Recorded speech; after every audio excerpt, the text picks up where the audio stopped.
বাছাই করে নিব যে আজকের আলোচনার বিষয় হচ্ছে ইলমে দ্বীনের গুরুত্ব এবং ফজিলত, দ্বীনি শিক্ষার গুরুত্ব এবং ফজিলত, ইসলামিক শিক্ষার গুরুত্ব এবং ফজিলত। আজকে এই বিষয় নিয়ে যেহেতু বছরের প্রথম আমাদের সামনে আমাদের ছোটমণি বাচ্চাদেরকে আমরা প্রতিষ্ঠানে ভর্তি করব, এই জন্য আমরাও শিক্ষা অর্জন যা পারি আল্লাহ তাআলা তৌফিক দান করেছি। আমাদের পিতামাতা আমাদেরকে শিক্ষা প্রতিষ্ঠানে দিয়েছেন, এর ধারাবাহিকতায় আমরা যারা পিতা হয়েছি, আমরা বাচ্চাদের গার্জেন হয়েছি, আমরা আমাদের বাচ্চাদেরকে কোথায় শিক্ষা অর্জন করাইলে পরে আমাদের জন্য মঙ্গল হবে এবং দুনিয়া ও আখিরাতে ফায়দা হবে, এই বিষয় নিয়ে ইনশাআল্লাহ আজকে আলোচনা। যেমন অন্য এক সপ্তাহে আলোচনা করেছিলাম সূরা বনী ইসরাঈল 3 নম্বর পৃষ্ঠার মধ্যে আল্লাহ রাব্বুল আলামিন বলেন, ওয়া কাযা রাব্বুকা আল্লা তা'বুদু ইল্লা ইয়্যাহু ওয়া বিল ওয়ালিদাইনি ইহসানা। আল্লাহ রাব্বুল আলামিন তিনি কাজী হয়ে বিচারক হয়ে তিনি হুকুম করেন, রব্বুকা আমি প্রতিপালকের, আমি তোমাদের রব এর, আল্লাহ তা'বুদু শুধুমাত্র আমি আল্লাহর তোমরা ইবাদত করবে, ইল্লা ইয়্যাহু শুধুমাত্র আমার সাথে তোমার কাউকে শরীক করবে না, ওয়া বিল ওয়ালিদাইনি ইহসানা এবং তোমরা যেন তোমাদের পিতামাতার সাথে সদয় আচরণ, সৎ আচরণ, ভালো ব্যবহার করো। এইভাবে আল্লাহ তাআলা ইম্মা ইয়াবলুগান্না ইনদাকাল কিবারা আহাদুহুমা আও কিলাহুমা, পিতামাতা যদি তারা দুজন তারা জীবিত থাকেন তাদের খেদমত করো, অথবা তোমাদের মধ্যে থেকে যদি একজন জীবিত থাকেন তাহলে তার খেদমত করো। ফালা তাকুল লাহুমা উফিন, তোমরা কখনো তোমাদের পিতামাতার সাথে কটু কথা, জোরে কথা, ধমক দিয়ে কথা, এমনকি উফ শব্দ দ্বারাও তোমরা পিতামাতার সাথে রাগান্বিত হয়ে কথা বলো না। এইভাবে নির্দেশনা দিয়ে আল্লাহ তাআলা পরবর্তী আয়াতের মধ্যে বলেন, উফ ওয়ালা তানহারহুমা ওয়া কুল লাহুমা কাওলান কারীমা ওয়াখফিদ লাহুমা জানাহাল যুল্লি মিনার রাহমা ওয়া কুর রাব্বির রহমহুমা কামা রাব্বায়ানি সগীরা।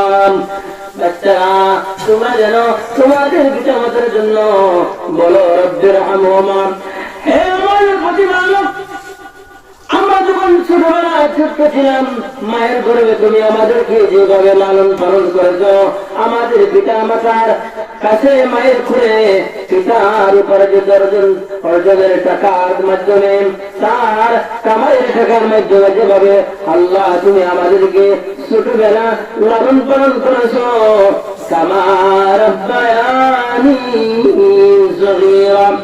আজ আমার পিতা মাতা খবরের জগতে আছেন, অন্ধকার খবরে জানি না কে কোন হালতে আছেন। আয় আল্লাহ, আপনি আমার পিতা এবং মাতাকে খবরের জগতে ভালো অবস্থার মধ্যে রাখো, জান্নাতের বাগানের মধ্যে রাখো, কবরের আযাবগুলোকে দূর করে দাও, জান্নাতি বিছানা বিছিয়ে দাও, জান্নাতি কাপড় পরিধান করে দাও। এই বিষয়গুলা স্বপ্নে রেখে বাচ্চা যখন আল্লাহর কাছে দোয়া করে, আল্লাহ তাআলা এই ওয়ারিস তার রেখে দেওয়া সন্তানের দোয়াকে কবুল করে নেয় এবং কবরবাসী ওই মুর্শিদানদের আযাবগুলোকে দূর করে দেন। এখন বিষয়টা কিন্তু এখানে পিতা মাতার হক এই আলোচনা নয়, এখান থেকে আমরা এটা শিক্ষা অর্জন করতে হবে যে এই রাব্বির রহমহুমা কামা রাব্বায়ানি সগীরা কোন কোন সন্তানেরা বলে এবং আমল করে। সমাজের মধ্যে আমরা একটু ডান বা চোখটা আমরা মেরে দেখি, একটু আমরা দেখি এই দোয়াটা এই বিষয়ের উপরে কবরের পারে দাঁড়িয়ে কারা জিয়ারত করতেছে, কারা নামাজ পড়তেছে, কারা তাদের মৃত পিতা মাতাকে স্মরণ করতেছে। দেখবেন তো আপনারা অনেক সময় দেখবেন জ্বলন্ত প্রমাণের প্রয়োজন হয় বা জ্বলন্ত প্রমাণ, উপস্থিত প্রমাণ দ্বারা খুব ভালো সাক্ষী হয়। যেমন আপনারা আমার দিকে দেখান, আমি একজন কি মানুষ, ছোট মানুষ, আমার পিতা মাতা আমাকে মাদ্রাসার দিকে শিক্ষা অর্জন করানোর জন্য তারা চেষ্টা করেছেন, যতটুকু সম্ভব আমি শিক্ষা অর্জন করেছি। আপনারা যারা 5 ওয়াক্ত নামাজ পড়েছেন, কোনোভাবে আমার 5 ওয়াক্ত নামাজের মিস হয় না, রাব্বির রহমহুমা একটা দিন মিস হয় না। অনিচ্ছা বসত মুখ দিয়া। এখন আমি ইচ্ছা না করলে মুখ দিয়ে চার, তাহলে আমি যদিও কালচারি করে বাদ হইতেও পারি, কিন্তু তারা হতে গিয়ে আমার এই দোয়াটা শুনেন না। এই জন্য সন্তান দুই চারটা বাচ্চা, দুইটা চারটা থাকে, একটা সন্তানদের মাদ্রাসা শিক্ষা করা তো শিক্ষার লোকে আপনি উদ্বুদ্ধ এতে গিয়া ইচ্ছা না হলেও অনিচ্ছা বসে তো আপনার জন্য সে দোয়া করবে। এইটা বোঝার জন্য আমি এই আয়াতটা পড়ছি। এখন মূল বিষয় দিকে যাই। আমার যারা প্রমাণ দিলাম, আমি গুনাহগার দ্বারা এইভাবে সবাই যারা কিছু না কিছু ইলম অর্জন করেছে, তারা কোন দোয়ার মাহফিলে, কোন ওয়াজের মাহফিলে, কোন খতমের অবস্থায়, কোন নামাজের সময় যারা আপনাকে স্মরণ করতেছে, করবে ইনশাআল্লাহ। আসুন এখন এই রাব্বির হামহুমা কামা রাব্বায়ানি যারা বেশিরভাগ পাঠ করে, তারা দেখা যাচ্ছে মাদ্রাসা শিক্ষা অর্জনকারী ছাত্ররা, তলেবে ইলমরা এবং শিক্ষকরা। এই জন্য আল্লাহ রাসূল, আমি যে হাদিসটা আগে পাঠ করেছিলাম, এই বিষয়গুলো হাদিসের সাথে সামঞ্জস্য। আল্লাহ রাসূল সাল্লাল্লাহু আলাইহি ওয়াসাল্লাম বলেন, খায়রুকুম মান তাআল্লামাল কুরআন ওয়া আল্লামা। হে বান্দারা, হে আমার উম্মতরা, তোমাদের মধ্যে এই পৃথিবীর বুকে সবচেয়ে প্রিয় ব্যক্তি আল্লাহর কাছে, সবচেয়ে দামি সম্মানী ব্যক্তি হচ্ছে ওই ব্যক্তি যে ব্যক্তিরা কোরআন কারীমের শিক্ষা অর্জন করে এবং শিক্ষা দেয়। এখানে বিষয়টা তালাবুল ইলমি ফারিদাতুন আলা কুল্লি মুসলিম। যারা শিক্ষা অর্জন করে, যারা করে অর্থাৎ যারা ছাত্র, তাদের করে আগে এসেছে। যার কথাটা খুবই গুরুত্বপূর্ণ, যেটা মূল মকসুদ, সেটাকে আগে বলা হয়। হেডলাইনে লেখা থাকে, ব্যানারে একটা পোস্টারে আগে লেখা থাকে ওই মাদ্রাসা চর্চা। তাহলে এই হাদিসের আগের শব্দে, আগের সেন্টেন্সের মধ্যে যে শব্দ কথাটা এসেছে, সেই কথাটা হচ্ছে দামি কথা, আর এই কথার মধ্যে বলা হয়েছে ছাত্রদের কথা। অর্থাৎ যারা তালেবে ইলম অর্জন করে, তারা পৃথিবীর মধ্যে সবচেয়ে সম্মানী ব্যক্তি, এবং যারা শিক্ষা দিতেছে শিক্ষক যারা, তারাও সম্মানী। এখন আগে সম্মানী বলা হয়েছে ছাত্রদেরকে, কেন বললেন? কারণ অন্য হাদিসের মধ্যে আছে, আরে বিনিমা যখন মাদ্রাসার দিকে বসে হয় বাড়ি থেকে, এবং বাড়ি থেকে যখন মাদ্রাসা থেকে যখন বাড়ির দিকে রওনা দেয়, এই আসা যাওয়ার পথে যে যতটুকু রাস্তা রয়েছে, দূরত্ব রয়েছে, এই রাস্তার মধ্যে যখন তাদের পা জমিনের মধ্যে ফেলে, যদি আমরা দেখি তাদের পা মাটির মধ্যে লাগতেছে, রাসূল বলেন না, তাদের পা মাটির মধ্যে লাগতেছে না, তাদের পা ওই সমস্ত নূরের তৈরি ফেরেশতার ডানার মধ্যে লাগতেছে, যারা প্রতিনিয়ত এই ছাত্রদের পিছনে মেহনত করতেছে, দোয়া করতেছে, আল্লাহ এই ছাত্রদের পদতুলটা যেন আমাদের জন্য খেদমতের উপযোগী হয়, আমরা যেন খেদমত করতে পারি, আর তাদের পায়ের নিচে আমি নূরে ডানা দিয়ে যেন আমি ধন্য হতে পারি। ফেরেশতারা দোয়া করতেছে, এবং ভবিষ্যতে যেন আগামী প্রজন্মে যেন এই সমস্ত বাচ্চারা দ্বীন ইলম অর্জন করে আগামী প্রজন্মে যেন আলো দিতে পারে, এই দোয়া করতেছেন। ওই সমস্ত ফেরেশতাদের ডানার নূরে ডানার উপর দিয়ে তারা পা ফেলে ফেলে মাদ্রাসায় যাচ্ছে এবং মাদ্রাসা থেকে আসতেছে। তারা যে এত সম্মানী, এই সম্মানের কারণে এই সহিহ হাদিসের মধ্যে রাসূল বলেন, খায়রুকুম মান তাআল্লামাল কুরআন ওয়া আল্লামা। যারা দ্বীনি শিক্ষা অর্জন করে, তারা হচ্ছে সবচেয়ে সম্মানী ব্যক্তি, এবং যারা শিক্ষা দেয়। তাহলে বোঝা গেল শিক্ষক থেকে ছাত্রের সম্মান বেশি, যেটা আমরা সময় সময় প্রমাণ পাই। ছাত্রদের দক্ষতা, ছাত্রদের ক্ষমতা, ছাত্রদের পাওয়ার, ছাত্রদের অনেক জিনিসের একটা প্রভাব রয়েছে। এমনকি দুনিয়া ও আখিরাতে ইলম অর্জনকারীদের জন্য বিশেষ বিশেষ অফার দেওয়া হয়েছে।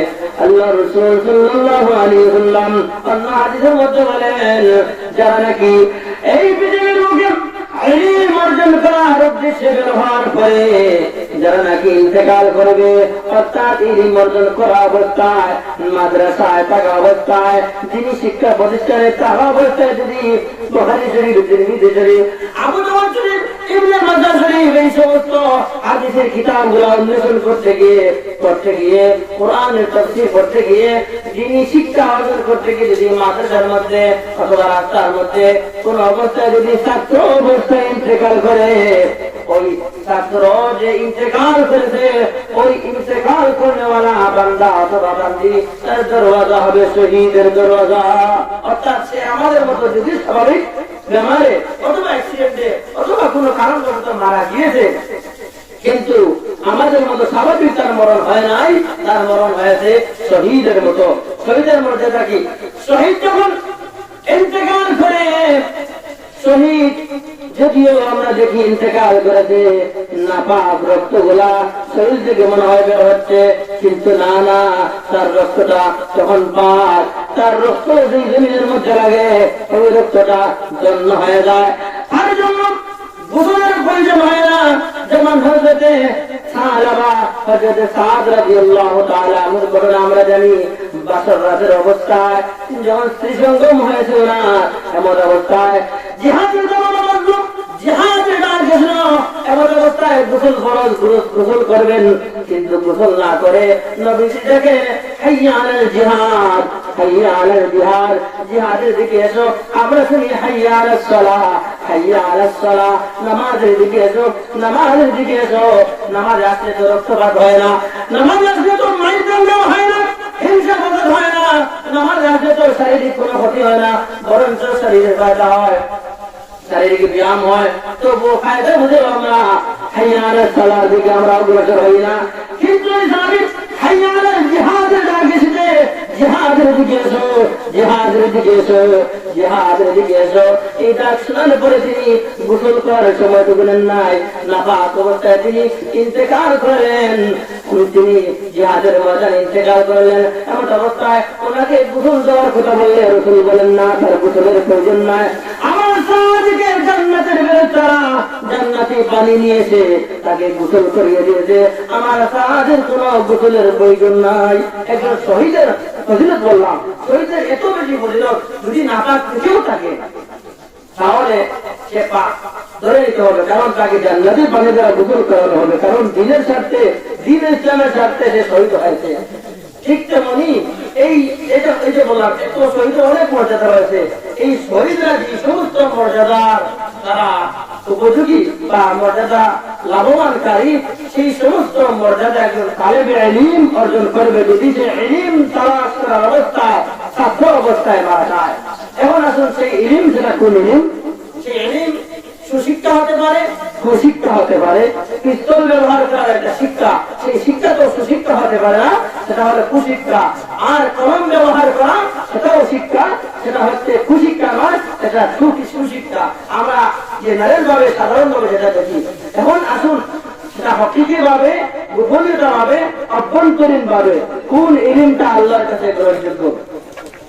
আল্লাহর কাছে ওই ইলমটা গ্রহণযোগ্য যে ইলমটা আল্লাহকে চিনে যায়, তার রাসূলকে চিনে যায়, দ্বীন ইসলামকে চিনে যায়, ইসলামের সঠিক সহজ সরল রাস্তা খুঁজে পাওয়া যায়।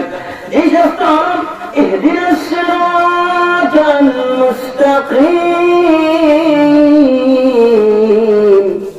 হে আল্লাহ, আপনি আমাদেরকে সঠিক সহজ সরল একটি পথ দেখিয়ে দাও, যে পথ ধরে আমি জান্নাত পর্যন্ত যেতে পারি।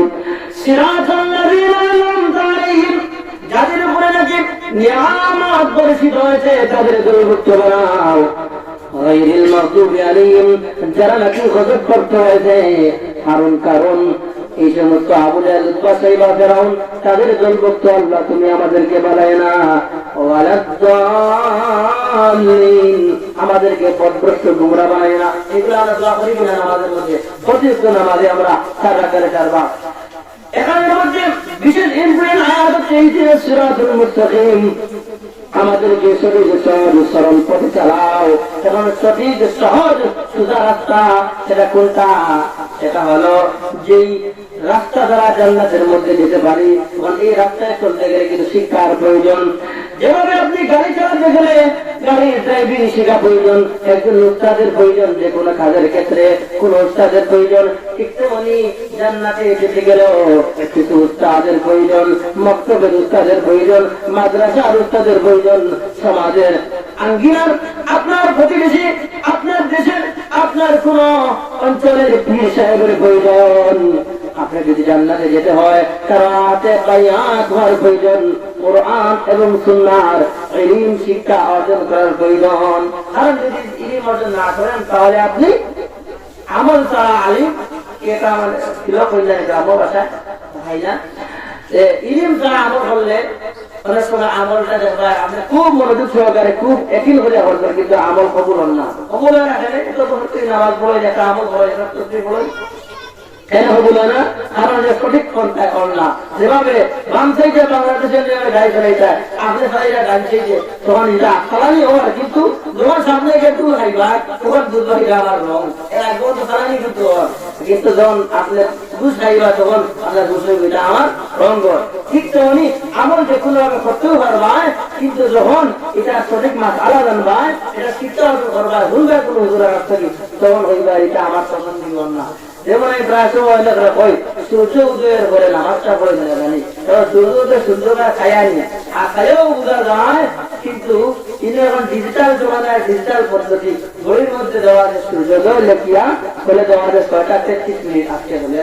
এখন ওটা দেখিয়া আমরা কিন্তু বুঝতাম 33 মিনিটের পর দেখিয়া আরো 23 মিনিট পর্যন্ত আমি বার পাইতাম, 33 দেখিয়া আরো 23 মিনিট বার পাইলে 46 বা 44 48 মিনিট হয়ে যাব। 48 মিনিট গেলে সূর্যোদয় শেষ, তখন ধোয়া হয়ে গেলে নামাজ পড়লাম আর লাল্লা হয়ে যখন উঠে তখন নামাজ পড়া যাইতো না। ঠিক তেমনি দুপুরের টাইমে ওদের ওয়াজ ভরা ওয়াজ একটু আগে নামাজ দিত না, যখন শুরু করছি 12টা থেকে যখন মাথা ধরে সূর্য আসি তখন নামাজ দিত না। এখন আমার প্রথম থেকে আলি গেছে, তখন আমার অক্ষ আছে এখন হইব আবার সূর্য ডুবার সময় আসরের পরে তখন আবার 23 মিনিট, অর্থাৎ দিনের বেলায় পূর্ব দিকে যখন সূর্য উদিত হয় তখন 23 মিনিট, মাথা ডুবে 23 মিনিট আর অর্থ যাওয়ার সময় 23 মিনিট। এই সময়টা আমরা জানি না বিদায় যেগুলো আমরা নামাজ পড়ি। নামাজ পড়া তো ভালো কথা, কিন্তু সময় মতো না হলে ভুল হইব। এখন ঈদের নামাজ পড়া তো অবশ্যই সর্বজ্ঞ ওয়াজিব, কিন্তু ঈদের নামাজের আগে যদি আপনি কোথাও নামাজ পড়েন নেওয়া হইতো না। এখন মানা লাগবে খালি দেখাই দিতে রোজা রাখা বলা, ঈদের দিন রোজা রাখা হারাম, খালি নিজের না এটা হারাম, ঈদের দিন রোজা রাখতে পারতো না। এমনকি বরহাই দরওয়াজা আরো 3 দিন রোজা রাখা হারাম, এটা রোজা রাখতে পারতো না। আর উনি বরহাই দেখাই লইত না, সময় বোঝা লাগবো। এটা বলে দুশ্মনী নাই, আপনারা বরাবর হইবা তাতে এত দিবস উঠা শেষ হয়ে যাবে। 23 মিনিট অপেক্ষা হরকা কেন না হলেও পারবা, তাহলে ঘড়ির টাইম ছিল সূর্যোদয় খেয়াল রাখবা। আসলে এটা আমার বিষয় না, তুমি যে টাইম দেওয়া না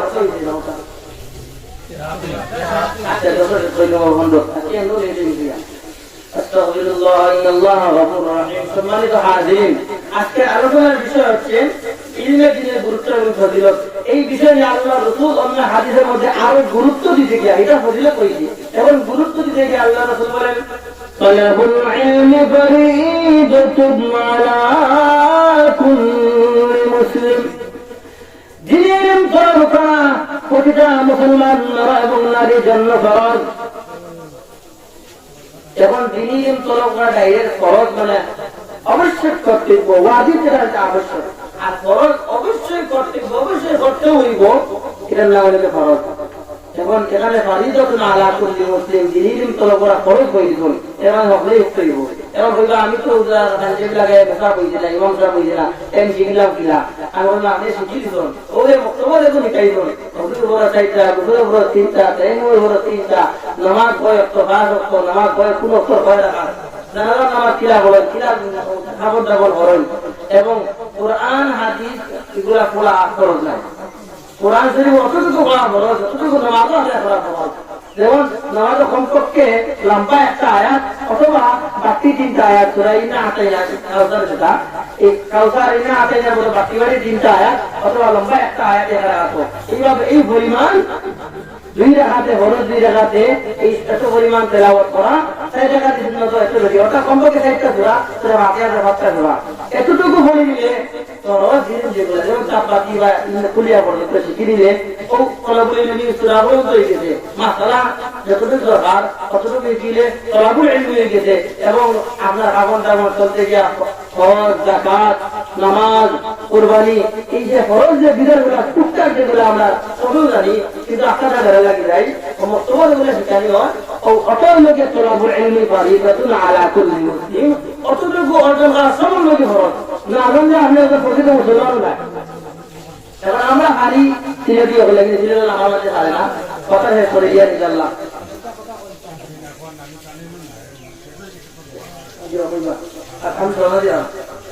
তখন সদরহান্দি দাখিল মাদ্রাসার সমস্যা ঠিক আছে দাখিল মাদ্রাসার দাওয়াত হয়েছে আপনারা বাচ্চা কাচ্চা যারা তারা দিনী শিক্ষা অর্জন করার উদ্দেশ্য মাঝে সবাইটা আপনারা ভর্তি করতে পারবা রাত 8ম না 5ম পর্যন্ত সম্ভবত আপনারা এলাকার থেকে জানেন সবাই চেষ্টা করি আমরা 4টা 5টা সন্তান আছে একটা সন্তান সম্পর্কে দেই একটা দিলেও এই সন্তানটারে আমরা আল্লাহ